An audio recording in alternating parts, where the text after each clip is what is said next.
Hello, this is National Chess Master R. Rats at chess.com. I'm analyzing a game submitted by ilikecapablanca. This is for my Member Best Game thread, where members can post games just about anything. Good games, games they want help in, and they get one free analysis from me. Anyway, this is against the thewillliamkrm, I guess if I'm saying that right. And it wasn't noted in the submission or in the PGN that was submitted whether this was a online game or it was a standard played blitz, whatever. It didn't have a time control, but I was curious, so I took a look through I like Capablanca's history and found out it was turn-based, 2 days per move.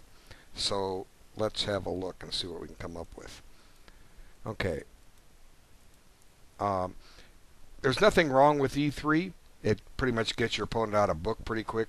Normal is to continue with what they call the Verasov's opening and play bishop g5, but e3 is playable. But the one drawback with it is that for the moment it's shutting in this bishop. Okay, this bishop has reduced mobility and is going to be like that forever, as we will see. Okay, so generally speaking, you want to have freedom for your pieces. Keep the lines open. Even if you trade them off, if it goes to g5 and takes that knight on f6, your remaining white squared bishop will be on the opposite color of this pawn that's stuck on d4, so it'll have a lot of mobility. So let's see what happens. g6. And now black in turn shuts in his bishop. He didn't have to do that, but he did. Also, black has created a bit of a weakness for the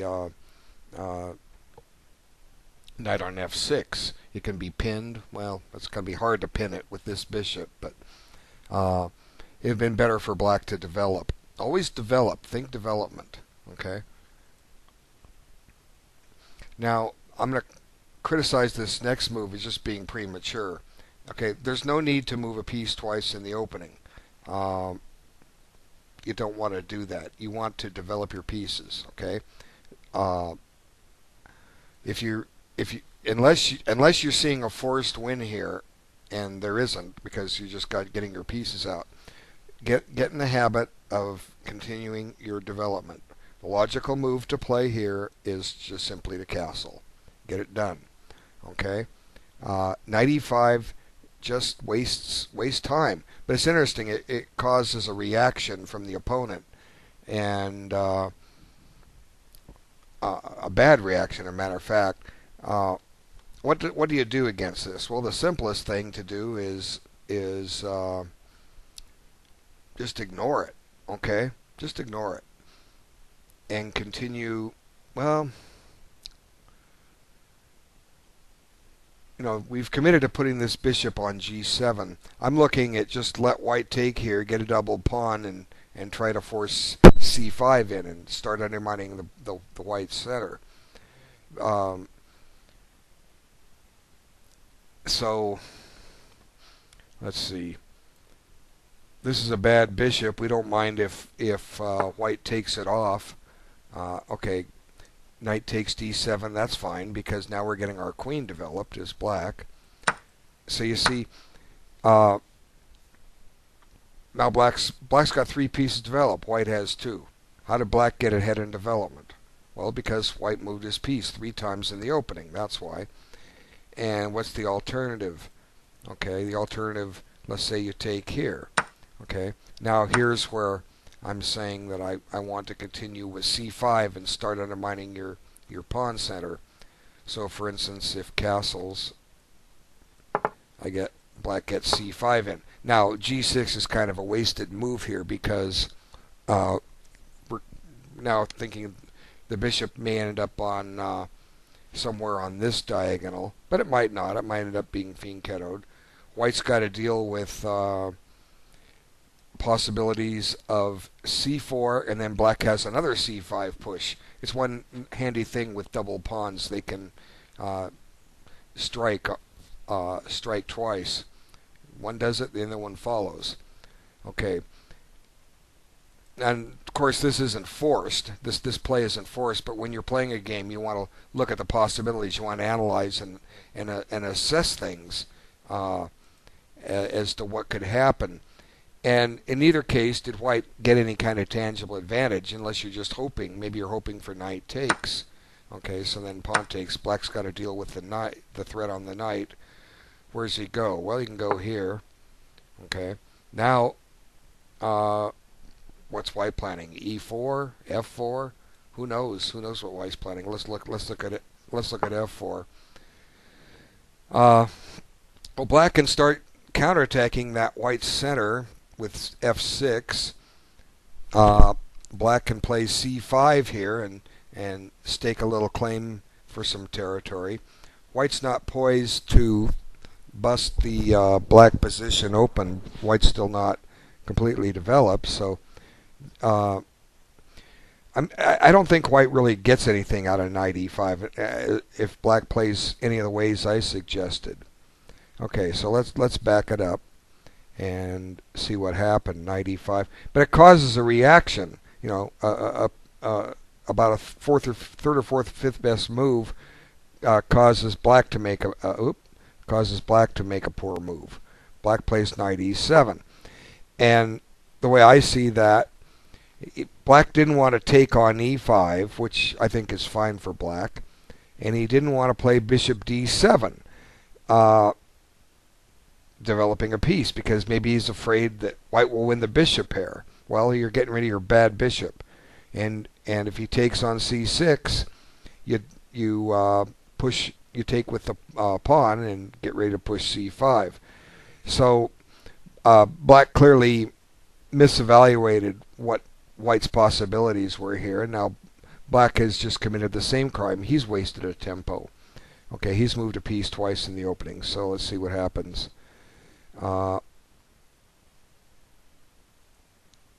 Castles. Okay, that's good. Now, c6 isn't necessary for black. If anything, he should think about trying to get that pawn to c5.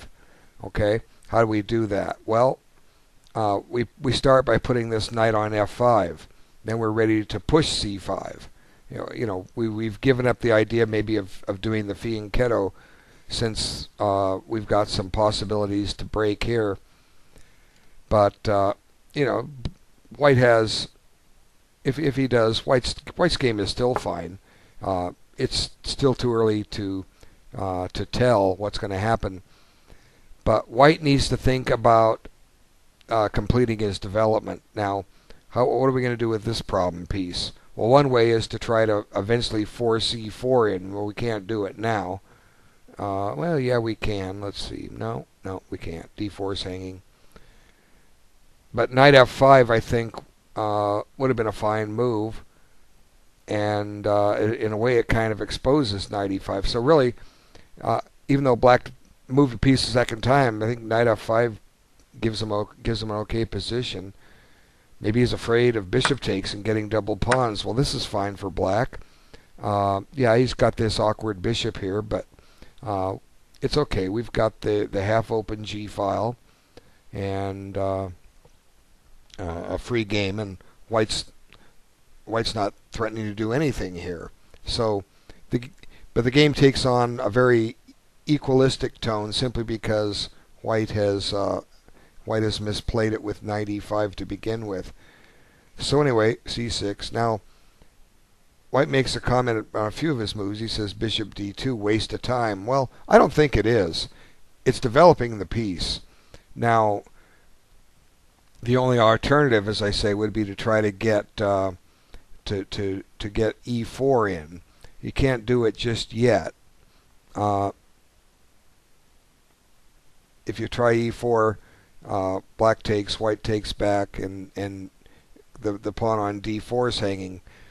But there's ways to prepare it, and one way to prepare it is with f3, and then you're going to have to cover d4 at some point.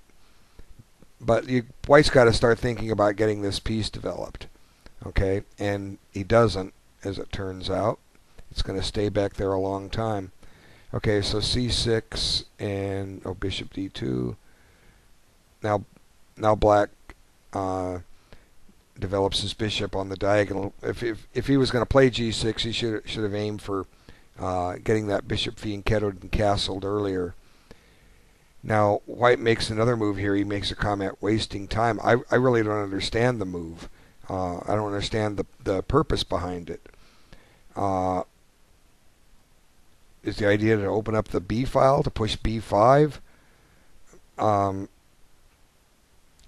White's not completely developed yet. You got to think of moves like queen e2 connecting the rooks, or try to devise a plan to get e4 in. Okay, and once again, white makes a peculiar move, and so does black. There was no need for black to play this. Now look how both sides are imprisoning their queens bishops. Both bishops on the queen side are just trapped behind a wall of pawns. So obviously black's afraid that white wants to push b5, and he's neglecting his development. And now once again we get another double error. White offers a peace trade. Well, this is illogical. Okay, for the simple reason that development is not complete yet, and there's no marked threat. Why trade pieces just for the sake of trading pieces? As a matter of fact, I think black comes out of this okay. This is really a poor move. Black doesn't. Black just throws a pawn away with e5. It's just silly. But anyway, what happens if black takes this? Okay, and when you have 2 days to move, if you're playing a move like this, you have time to analyze. Okay, so now queen takes. Okay, now notice this lineup on the queen. Okay, even though there's this pawn in the way, well, we can move that pawn, and I think black gets a fine game with e5. White has to deal with the threat on his queen. Where are you going to put it?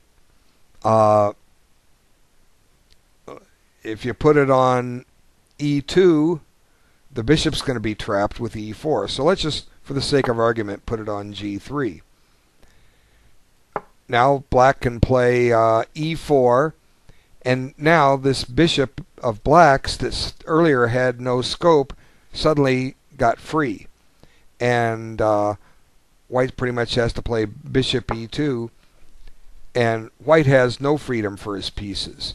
As a matter of fact, in this position, black is close to having a winning game.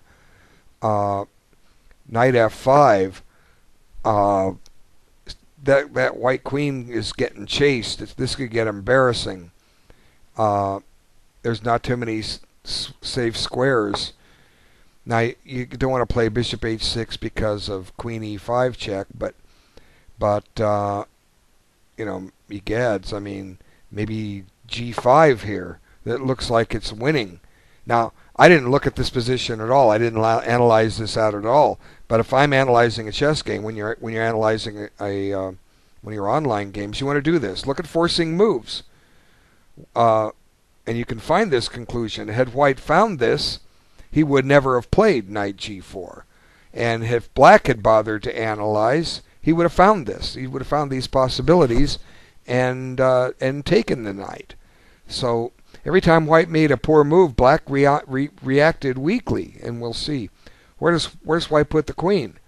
It's in trouble. G4.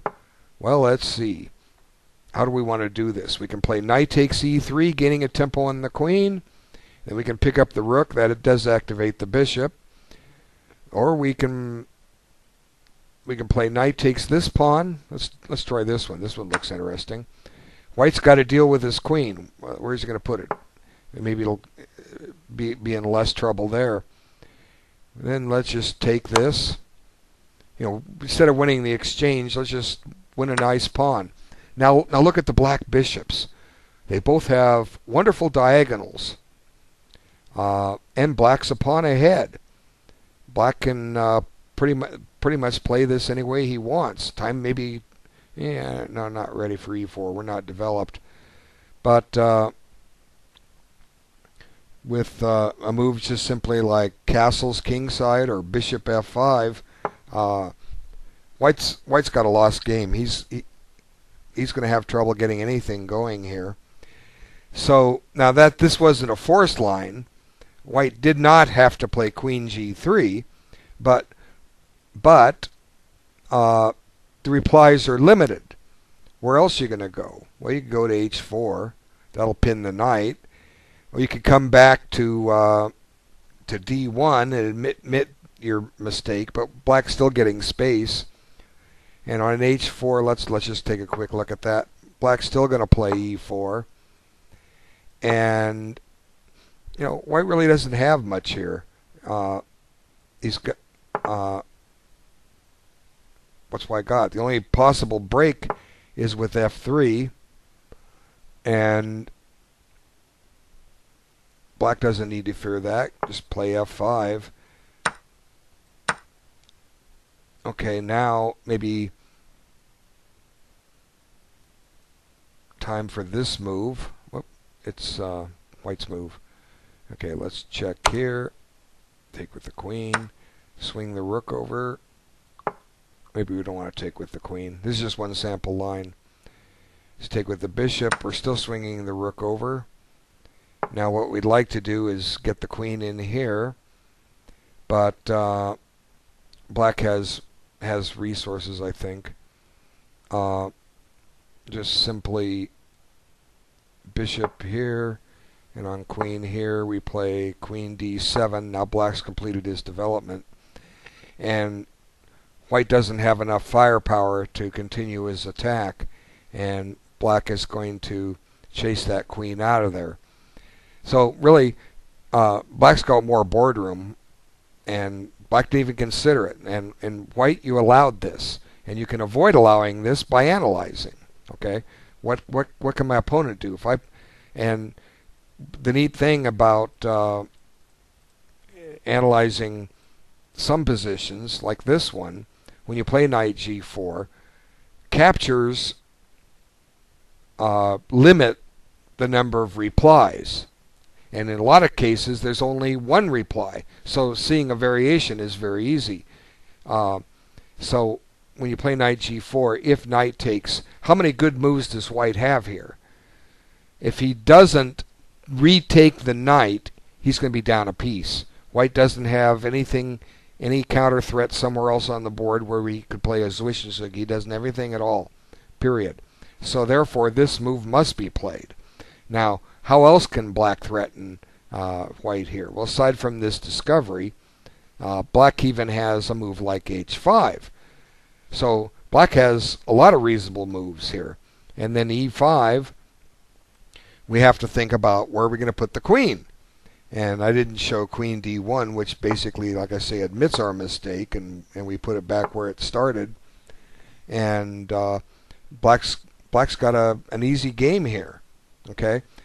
And why was this possible? Because White didn't develop his pieces. White went for remaneuvering pieces that had already developed. White didn't try to activate this bishop. Even putting it on b2 or a3, keeping the pawn back on b3, might have found it some scope and get it back in the game later. But here, allowing your pawn to have, or your opponent to have this pawn structure where Black is the one throwing the pawns into White's face, that's rare. Usually White does something like this vis-a-vis a French defense. So knight g4 was a poor move, but you got lucky. Your opponent made a poor move. But again, it's not all that poor. Black just gives up a pawn. He goes about this wrong. He had 2 days to think, and he comes up with this move. And anyway, knight takes, and now White's won a pawn. The only thing that Black does have, even though he's lost a pawn, he does have this bishop activated. But now White's got this nice knight entrenched. It's bothering c6, tying this black knight down. Okay, so castles. And here white makes another poor move, and I'm going to criticize it. H3. This move comes up so many times in the games I look at, that I go over games. Okay, there's no reason in the world to play this move. All right? If you're worried about a back rank mate, then the back rank mate is 20 moves away. You don't need to create a square for your king. What you've done is you've voluntarily weakened your own king position. Okay, now black can't do anything yet, but you never know. Okay, there's no need for this. Are you trying to keep black out of G4? Is that it? I mean, sometimes that's what these moves are played for. You're trying to keep black out of that square. Well, so what if he goes there? Okay, if you want to, what you need to do is start thinking about getting this bishop activated. And the only way you can do that is if you can get E4 in. So maybe instead, let's try this move, knight E2. Knight E2 secures D4. Then we can follow up with an E4 break in a lot of ways. We now have time to push the pawn to C3 so that it guards the pawn, and then we can move the knight to G3, and then we can finally get E4 in and get some breathing room for that bishop on D2. Much better strategy than H3, which absolutely does nothing for white. So what are we saying? We don't want black going to that square? Well, let him. Okay, let him. Okay, now I'll take it. Now I'll kick your bishop. Now it's true I've weakened my the king position, but I'm doing it with gain of tempo. This bishop's got to find a home. Let's put it here. That's a good home for it. Simply because it's trying to trade off white's better minor piece. Okay, well, we can live with that. I'm going to play knight F4. Now, why do I play knight F4? How is it I see a move like knight F4 and maybe you don't? Okay, I just look at the board and I try to find squares for pieces. This is a terrific square to have a knight on. Okay, I want it there. But at the same time, I also have to deal with this bishop. I don't want to take his bishop and improve the position of the black knight on E7. I talk about this in a lot of videos. Don't make exchanges that improve the position of your opponent's pieces. Make exchanges that improve the position of your pieces. And that's what knight F4 does. There's the answer. So it's no special thing. And let's see how that could work out. Let's compare the two. Okay, knight F4, bishop takes, knight takes, assuming your opponent's going to be cooperative, and he may very well. Now, we still haven't solved the problem of our dark squared bishop, but suddenly we have something new here. So how do we continue analyzing a position like this? Well, what I do is I just make developing moves. Let's develop the queen just for the fun of it. Now, look, bingo. I've got the knight in on C5. That's what I want to do. Okay? There we have it. Okay? So let's compare. Let's take a photographic image of this position in our head. Okay? And let's compare and contrast with the other move. Okay? Bishop takes and knight takes. Now, we still want to get the knight to C5. Okay? If we can. But it's going to take a little time, and plus we've helped this knight develop. Now queen C7. Now knight D3. Now you notice the difference between this position and the other position. The difference is black has his knight on F5 is in the other position. It was only on E7. And it was white's move, and he was playing knight C5. So now it's black's move. So let's just pick a move at random, just for the fun of it. Let's put some pressure on E3. Now I know that we have to take care of business there, but I just want to make a point. Now I'm going to play knight C5. Yes, I know it hangs the pawn on E3, but look at the difference in this position and the one that I asked you to to store in your memory bank. Black's got 3 extra moves in that position, and it's his move. Well, 2 extra moves, I should say. The rook's on e8, and the knight's on f5. And why did this take place? It was the difference was exactly what I've been preaching all these times, what Aaron Nimzovich said. Make exchanges that improve the position of your pieces, not your opponent's. Okay? So, there was all kinds of possibilities in this position. And I've just showed what happens if we give the knight to g4. White does fine out of it. There's no reason in the world to fear that anything of black's going to g4. So h3 is a wasted move. Okay. And white still hasn't completed his development. Okay, black gets his piece out. Now, white plays knight e2 and says, how many moves can I waste? Well, I'm not so sure this is a wasted move, because the aim, white does need to play for e4, and I've already shown this is one way to go about doing it. So this wasn't a bad move. It's logical, but we don't have the queen developed yet. For that matter, neither does black. Notice in this position the back ranks are exactly equal. Everything's on a mirroring square. So the game is basically pretty even, except white's a pawn up. Black has the only compensation black has is his queen bishop is active. Okay, so here we have the fundamental mistake that I just said. Don't make exchanges that improve the position of your opponent's pieces. Make exchanges that improve the position of your pieces. So what do we do? How do we do that? Okay, what white played was knight d7, allowing black to develop his queen. Okay, so what do we do instead?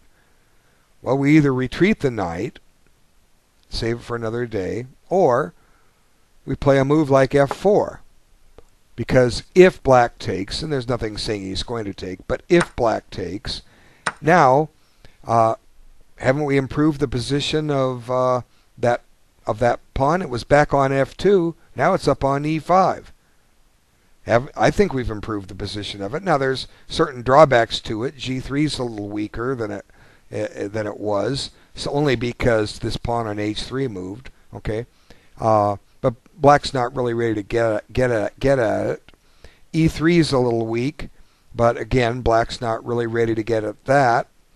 So, guys, don't make exchanges that develop your opponent's pieces, and you'll save yourself a lot of heartache. Okay, so knight takes d7, queen takes d7. Now the knight comes up, and pretty much black can, or white can just play a game of attrition here, start trading off into an ending. And that's what he does, starts making exchanges. Now here, I don't know, you probably shouldn't lock up the position with a5. Just keep the tension there. There's no need to take or to push, because if black ever takes, then he's going to have a backward pawn on the open file. So instead of locking up the position, just develop. Let's finish that development. That's the move. Queen e2. Okay? Perfectly good, sound, safe move. Because black can't afford to take. Okay? He can't. He's going to have too many positional weaknesses after that. Mainly on the pawn on a6. So always think development. A lot of people, they just want to lock up the pawn structure, which is what he does. Now, let's back this up. Essentially, what you're saying is, I'm going to win the ending, and you might be able to win the middle game, or go into an ending with more material ahead if you keep more options open. Okay, so don't lock up don't be so eager to lock up the position. Okay, bishop g7. And this makes sense. Let's trade queens, Okay, black doesn't want any part of that. Queen comes back. Now, Black has some compensation for the pawn, but not a whole lot, okay? What black should think about is getting this knight redeployed. And the best square for that knight that I can see is either e4 or c4. Okay? Now how do we get to those squares? Well, the simplest way is knight to d8, followed by knight to d6, then you got your pick. And this has, it's not a bad strategy, because even though black's down a pawn, if white rids himself of that knight, black's got a good bishop in the ending. White's got a bad bishop in the ending. Let's illustrate it with a sample line. Okay, so instead of h6, which black played, what do you think of this? Now, what are we going to do for white? Well, what do I always do? I just develop a piece and see what happens. Now, I have my choice. I'm going in either one. So you can keep me out of one with f3, but you can't keep me out of both. And one problem with f3 is this pawn becomes weak. So let's look at this. And I'm doing this for a reason. That's a great knight. Now, if white brings his queen back to guard his bishop, black won't take it, even though it gives him bishops of opposite colors. That's a great knight. Just leave it there.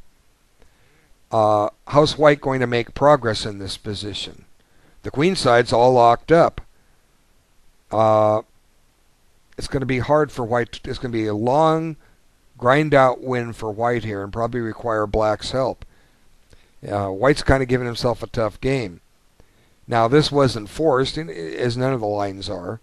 But if black had played knight c8, he's going to get what he wants. He's going to get a knight on a good square. Okay? But he didn't do it. He played h6. Okay. Now f4. Now, this creates a weakness here. And black can still go occupy that square, but he doesn't. Still, you know, look at this bishop. It's just getting more and more entombed. The idea of playing e4 is pretty much gone now. Now white says he's wasting time. I don't think he's wasting time. But the only possible break white has is to play for g4. You're going to have to open something up if you're going to win this. You have to open up some lines because you've succeeded in closing the queen side off. And black is oblivious to getting the knight to e4. His rook c8 to move back didn't seem to make any sense at all. It took away a square the knight could maneuver from. It's guarding a pawn that white's not attacking. Putting it on a7 would have made more sense. Then it's ready to double. But anyway, I think this is the wrong pawn to push because you're getting close to locking up the whole position. If black just plays h5 here, white's going to have a hard time winning this. Very hard. The position is very, very, very locked up. White has no more pawn breaks. Okay? And if white's not careful, this pawn may get in trouble, although black's certainly not positioned. He's cleverly boxed this knight in. Look, it has no legal move. It can't go to c8, c6, d5, f5, g6, or g8. Can't go to any of them. But suddenly g4 is another potential landing square for this knight. Black has full equality here. And so h4 was a bad move. It took away the one break that white had, g4. So black plays king f7. He overplays his hand. ilikecapablanca makes a comment, huh? That's his comment here. I guess what black's trying to do is say, well, you don't have your break here, but I have one of my own. Well, black doesn't need to be playing for a win here. Black's down a pawn. So it's just a poor strategy on black's part that's going to backfire. Okay, so queen h3. And clearly that's what black's trying. And he's missed again his chance to lock the game up, but white wisely now stops it once and for all. And there black does what he wants to do. Now black got his pawn break. It's not going to lead to anything except a weakness on f5. And we'll see where it all goes. See? Not enough defenders. Now the queens do come off, and white's up 2 pawns. And now this bishop will soon get back into play. It's finally it's got chances to survive. But let's see what happens. But white's just up 2 pawns. The game opened up, and black could have locked it down. Okay, so there's not much more going on here. Well, there is much more going on here, but watch what happens. It's almost borders on sad and comedic. We'll see when we get there. Now, white criticizes black's move. He says, "I just get the pawn back." Well, got to grab pawns while they're there, even though it trades pieces. But what happens is this comedy of errors develops. And once again, this can be avoided if you stop and analyze. Now, white actually played a losing move here. Okay? It's hard to believe that white could lose this. But what's black threatening? Well, look at those doubled rooks. Doubled rooks are potent. Well, he's threatening to take a pawn on g2. That's what he's threatening to do. So white's 2 pawns up. Black's got weak pawns on the queen side. The simple safe move to avoid a lot of headaches is, well, here's what he played, which should have lost for white. But he played, what's wrong with rook d2? There's absolutely nothing wrong with it. And I do believe the best black can do, I was looking at this, is let's go attack this pawn. And then black goes and defends this pawn. But then this rook comes into play. And go from there.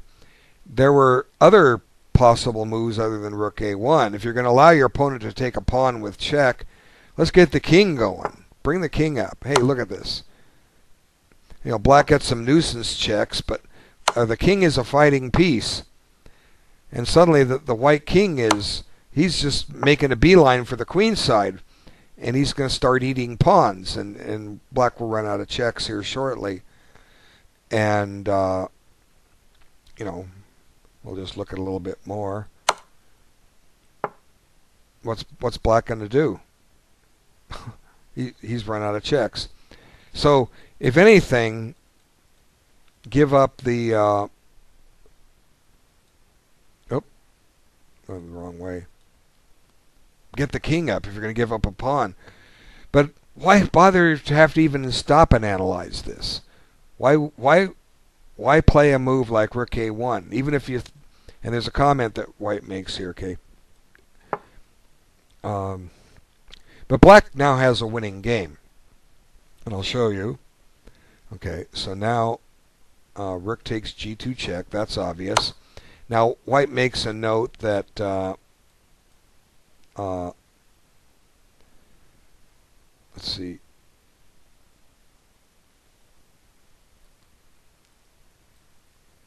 Is this the right position? Yeah, rook takes g2 check. He says king h1 exclamation point. If king to f1, then rook down here to g1 wins a rook. Well, unfortunately, this is a losing position for white. And let's see.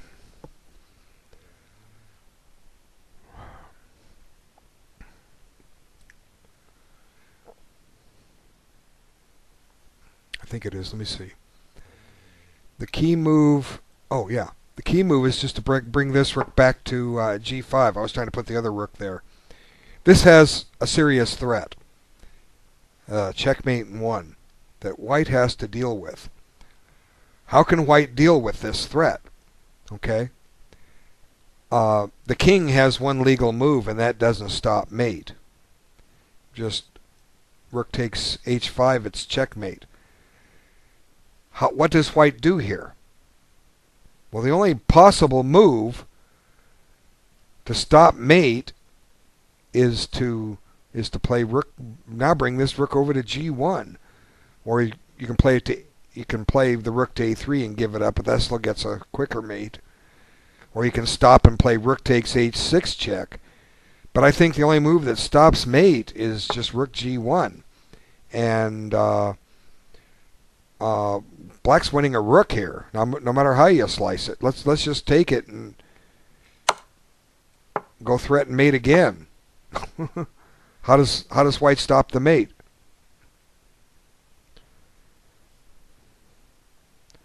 Let's see. Maybe there's.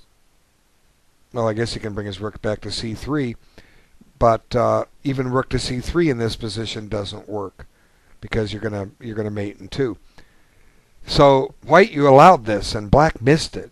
And in an online game, you don't want to miss things like this. I can understand in a live game, a tournament game, you could miss something like this, maybe a shorter time or just a total blind spot. But you have 48 hours to make a move. Plus, if need be, you can go on vacation. Okay, you guys got to find these simple moves.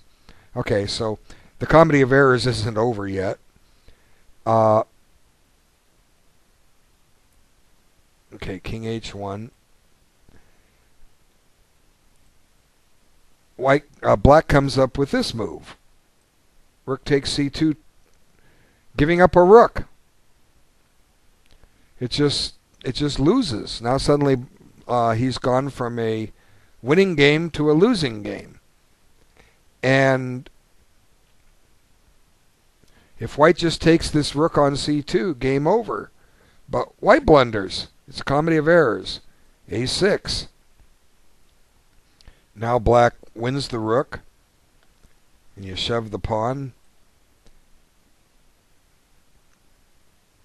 And there's just they just basically play it out. There's not much going on here. The game is theoretically drawn, but anything can happen. But here, I just want to criticize rook e7.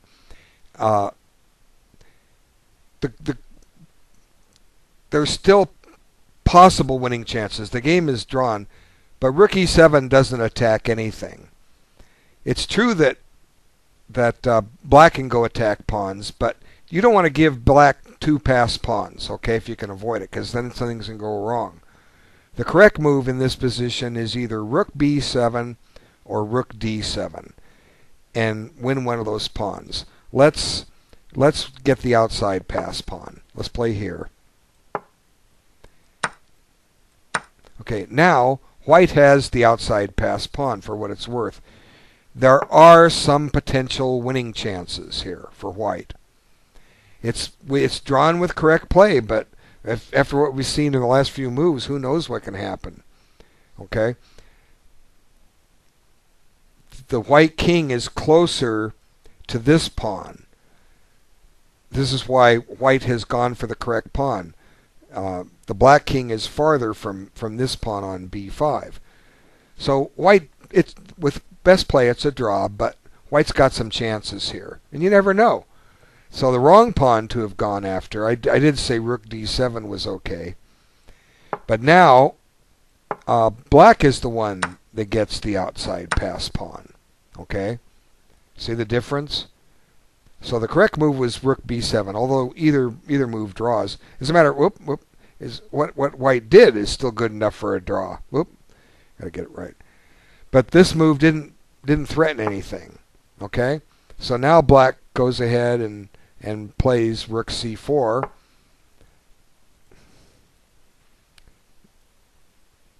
Let's see. Rook c4.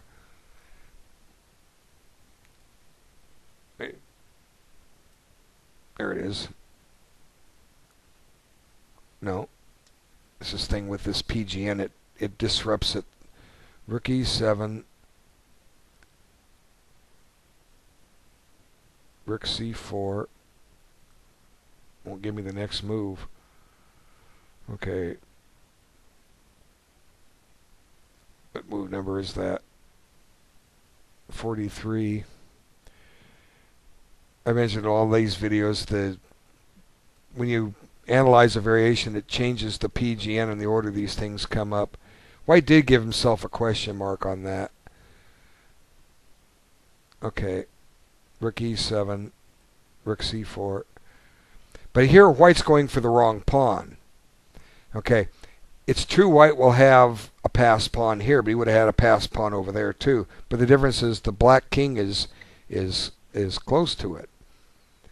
And the drawback too is that black is the one that gets two passed pawns over here. All the game is still drawn. Now we could have kept that pawn on b4, but it didn't happen. And if anyone has winning chances now, it's black. But with correct play, it's a draw. And that's what happens. There's just a few remaining moves here. And king d3 would have sufficed to get a draw. And he makes a note, gives himself a question mark, not accepting the space offered, although the rook is not going anywhere. Yeah, just king d3, then take the pawn on d4 and draw with ease. And get a free pawn, but it was a draw anyway. And they just play a few moves and agreed to a draw. So there's definitely a lot to learn here. I hope this analysis helped. I was happy to take the time to do it for you. Thank you for your patience waiting for this. Thanks to all that walked through it. The points are to be had here in online chess if you guys will develop your pieces. All right, thanks so much for your time. Take care.